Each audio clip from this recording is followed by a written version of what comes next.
Okey kelas, tengok ni. Ini adalah soalan-soalan percubaan 2023 trial questions from 2023 on 1.2. 1.2 topik 1.2 lah. Okey. Cuba Kelantan sekarang, please try Kelantan now.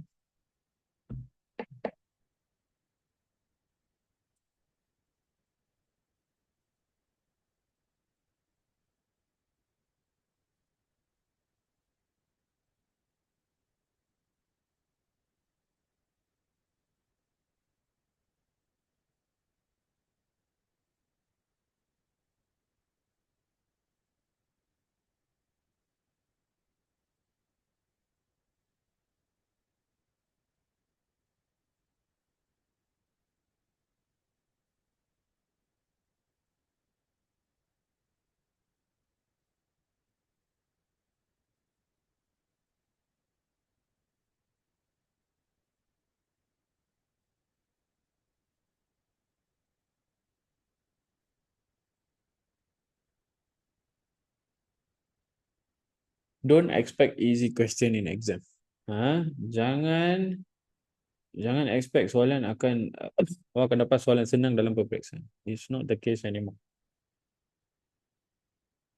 Don't expect. Just expect it to be very difficult. Bayangkan yang soalan itu memang sangat susah.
Okay kelas, first one. Dia bagi fx, they give you fx, dan dia bagi f3x, f3x. How do you go from fx to f3x? Macam mana kita pergi dari fx ke f3x? Kita kena cari f2x dulu. You have to find f2x first. Lepas tu letak sebagai objek dalam fx. Then only put as object in fx, isn't it? So find your f2x first. Cari f2x dulu.